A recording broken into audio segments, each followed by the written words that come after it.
Hello. It's Friday, Woo! and it's the most wonderful time of the year. Not because it's going to be Christmas next year, because not all of you may even celebrate Christmas, but it's the most wonderful time of the year because we have another friend that we have totally never met, ever. No, At least not Total today. mystery. not for at least 5 days. At least. At ish. least At that least. many-ish. I mean, potatoes, 5 days, ever. Semantics. Same deal. Also, English is not my first language, so it may mean different things to me anyway. So, No, you're new mysterious guest to this show that we have totally never, or at least not in the past 5 minutes, met before. Who are you? I am Tracy Sewell. I'm also known an awful lot more than I would like as Mrs. Beard. But Beard is becoming the person who carries my bags more and more over the last few months. So I may drop the Mrs. Beard and turn it into just me in the very near future. So the question is, if I become Junior Beard, would he carry my bags as well? Oh, hell yeah. He'll carry anyone's bags if it gets him into somewhere where there's food. Okay, this That's true. changes He is things. a good bag carrier. This changes so many things. From now on, I shall be known in this community as Junior Beard because I really don't appreciate carrying my own bags. Does that make you Mr. and Mrs. Beard's child? Oh, Sure. God. Thanks, Jess. So, Mommy,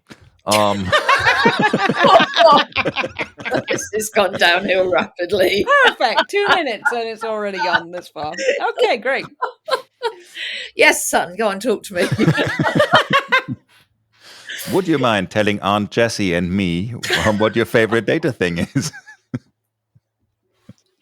I would love to. And unsurprisingly, for a non-tech person, my most favorite data thing is the data community. Because So unsurprisingly. I know, I'm sorry. That was my shocked face. I tried to do some deep dive into Fabric or Docker or something that I know the name of, but have no idea what it is. But Did you just say Fabric on Docker? You heard it here, folks. Coming soon. NDA. No one repeat. Oh, NDA. See, this is what I do. And every so often when I string together a load of technical terms, people You look break at me NDA? and go, This is what you do every so often? I mean, yeah, that's... always. Yeah, people go, that sentence you just said was actually right and it made sense, but it is fluke. People never tell me that. It's just your job, I mean. Trace, I remember a talk you gave. I think it was during the COVID time, and you'd heard Rob give the same talk like so many times that you were able to just do it basically like word for word. Yeah, it was so good. Yeah, I can tell you so much about Jupyter Notebooks, and I don't understand a word of it. It was so good, though. Did you do it? We can find it in the show notes. Oh, it's still on YouTube somewhere. I'm sure it is. I think that's going to be the next big thing because you did all that non-tech talk at conferences now, and I mean, as you've basically put out, I mean, it is Mr. Rob is becoming your baggage handler, and that's about it. But how about you also step up and do his? Well, is it a step up? How about you also step down and do his tech talks?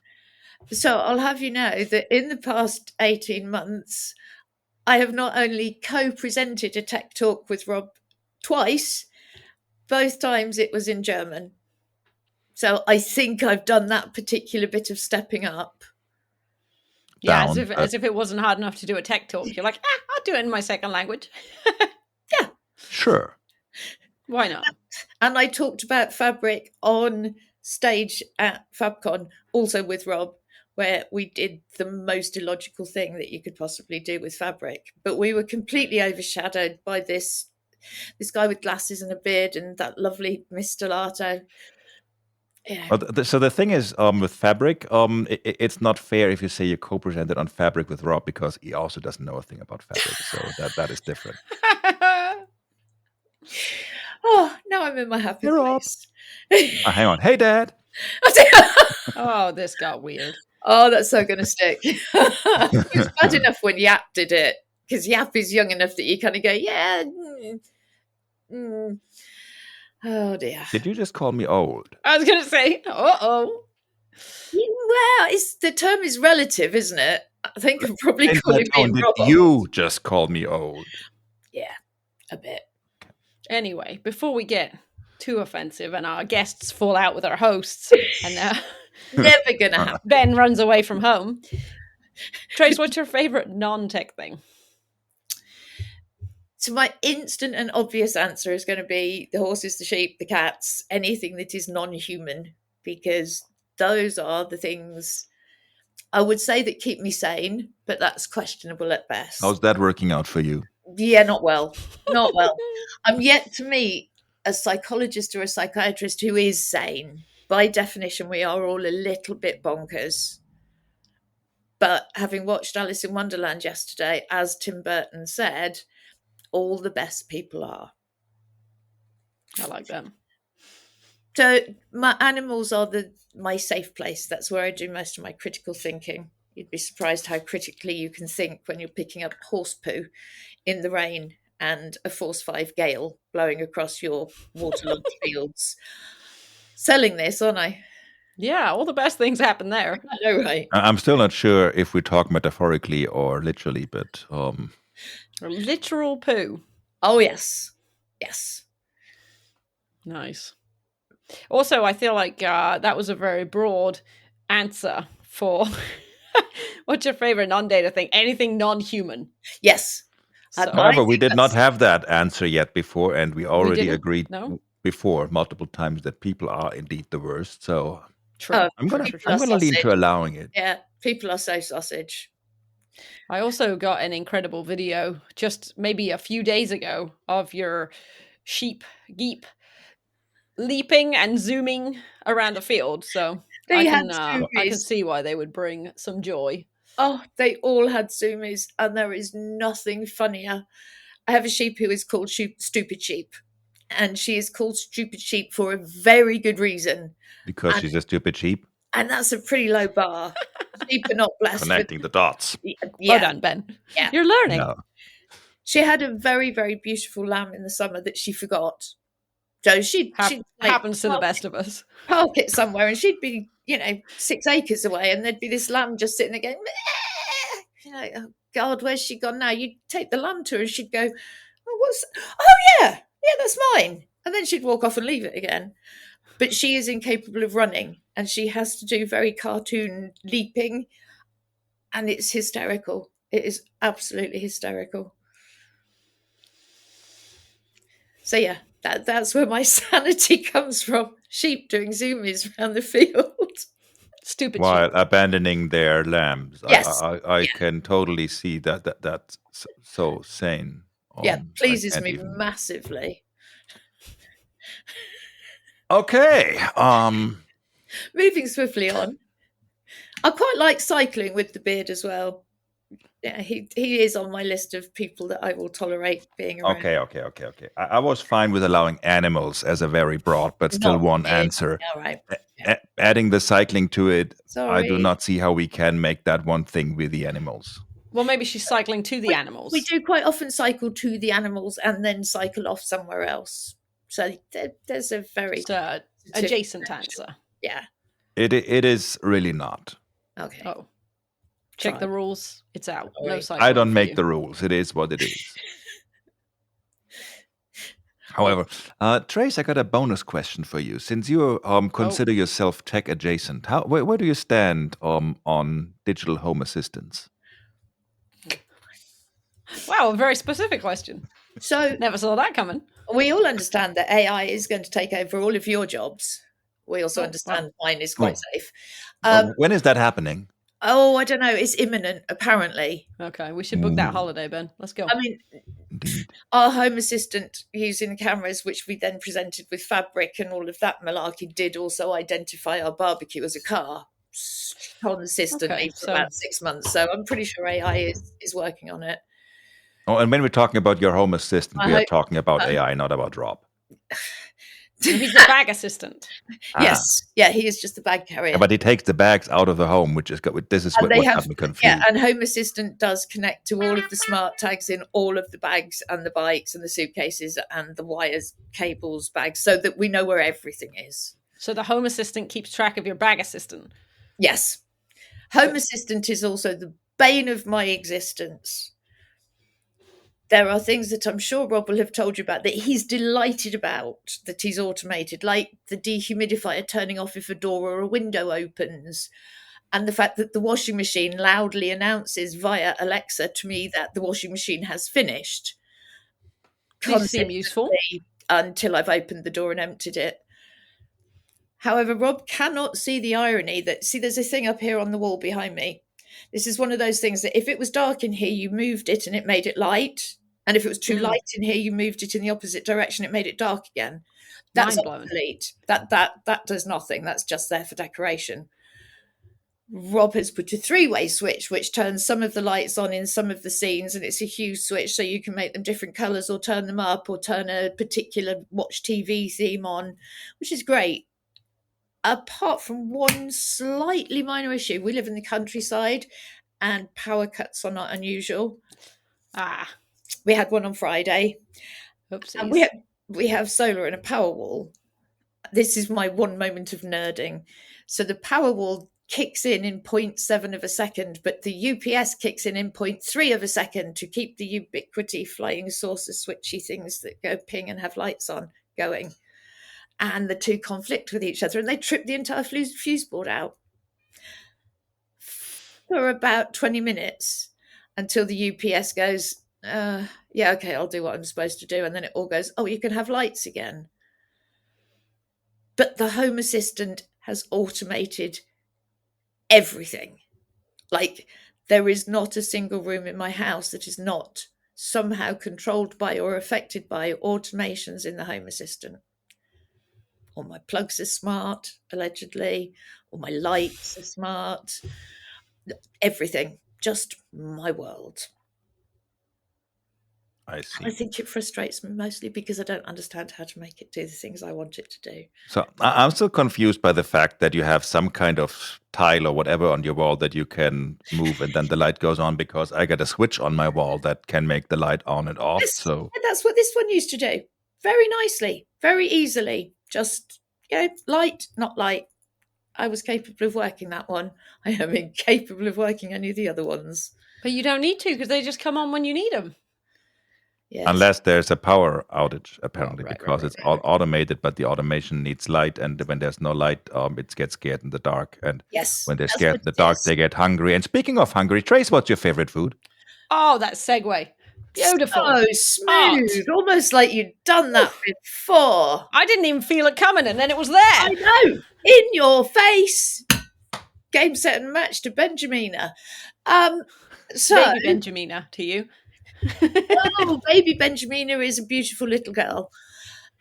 So you two are most aware of the fact that following a close family member's stroke, the beard and I have been on a bit of a health kick, more of a health kick than we were before. Salad has always been one of my favourite go-tos, but salad in the past would involve about half a pint of full-fat mayonnaise before anything else went on the plate. And probably some pork pies and some ultra-processed crap that I really pork pie salad, one of my favourites. Yes. I would scratch the salad, just bring the pot pie. I don't know, just cover it.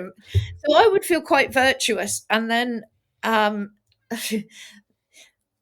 we had cholesterol tests and kind of went, this whole virtuousness that we're feeling, because I cook from scratch every day, it's a little misplaced, because even though I cook from scratch every day, we also were eating a shit load of ice cream and biscuits and salted peanuts and other things that weren't doing us any good. So my salads have become a little bit legendary recently, because I take about 40 minutes to cook a salad. Well, there's pork pies. You gotta really put them together carefully. Salad that has roast sweet potato and marinated chicken, and so it's a standing joke that Trace takes fancy salads to cook a salad, but that's my comfort food and go-to for right now. definitely. I like it. Hey, Jess, quick question for you. Mm-hmm. Did we actually get a proper answer? Because I heard pot pies and I heard fried chicken and I heard half a pound of Not fried mayonnaise or chicken. pint or whatever. Marinated grilled chicken, I think, on a nice Yes. salad. Yeah. Yes. Yeah. The official answer was fancy salads. Yes. The pork pies. I never heard her say it, only you, are? but okay. I was summarizing. Yes. I'm an AI Thank you, summary co-pilot bot. Jess. Fancy salads. If you're good at summarizing, I feel like you got a little more to go than I have in this tech world, because apparently I'm getting replaced before Christmas, which is next week. But if you're good at summarizing, you may make it to New Year's. So good for you. Yeah, I will. Nice. In summary, Jess is great. Ben bad. Action item. Publish episode. Eat pork pie. Sack Ben. Oh, we can't do that. He does like 90% of the work. So if we sack him, this is the last episode. Let's not then. Heard it here first. This is the last episode, apparently. Ben's out and we're done. We're ending on a high note. Trace comes on and kills it. It kind of makes me sad that our final ever favorite food is a salad, but it is what it is. I did not see that coming. But it's true. I guess just for the sake of not having salad as our last fancy final whatever food, last supper, we're going to have at least one more guest next year. If I'm not being super healthy and super sensible and we were going out for a meal, it would be Indian. That would be... Yeah. And here she does it again, giving a second answer after giving one very broad answer before anyway, because it was just a list of ingredients that AI then hallucinatingly described as fancy salad. I'm not hallucinating. I love that AI hallucinates as someone who works with human brains to know that your AI, I have no ownership of it. To know that it hallucinates pleases me massively. It's a good time. It depends. Keeps life fun, you know? Hey, what should I do? Run this command. It'll be fine. Okay. Whoops. Is that kind of the analogy to that? Oh, can I eat this mushroom? Oh, sure you can. Yeah. Oh, you're right. You should not have. Yeah. You didn't ask me if it was safe. You said, could you eat it? Well, yes, of course you could. Yep. Yeah. You can eat it. Fair enough. All right. We are at time. Yay! I'm glad you enjoyed it being on that show, Trace. I didn't swear once. That is an achievement for which you owe me an apology, Ben. At this point, I'm not even sure it was actually you or some kind of... It was my AI. Unqualified AI doppelganger. Or whatever it's called, yeah. Home assistant, is that you? And the skin drapes off. My digital non-swearing twin. Right, listen for 1 second. Alexa, who am I? I'm talking to Princess of Darkness. This is Rob's account. Thank you, Princess of Darkness. There you go. Thank you for joining us on the pod. Small victories. I have questions that I cannot stress enough how much I do not want answers to. So, anyways, if you're celebrating, Merry Christmas. If you're not celebrating, Happy Friday. Happy Friday. Exactly. Perfect. So I was trying to come up with something better, but Happy Friday is actually the best because it is Friday after all. We will celebrate solstice on the 21st, Beard's birthday on the 22nd, and then over the rest of the festive season, we will be cycling because we will be trying to do 500 kilometers again for the third year on the trot. Nice. Very cool. And eating cheese. Oh, yes. And pot pies on fancy salads. Oh, yes. Fancy pot pie salads. Let's go. Yes. Pot pie Christmas season salads. Yes. Anyways, thank you, Jess, for joining us. Yes. Thank you, Jess. Thank you, Trace. Thank you, Jess. Thank you, Trace. Cannot stress it out enough. Thank you, Ben. Thank you, Ben. Thank you, Happy Jess. holidays. And we see you next year with another guest who's eating more than salad because we want to finish with not salad. This is the only reason we're going to have another episode ever. Yeah. All right. Bye. Bye, friends.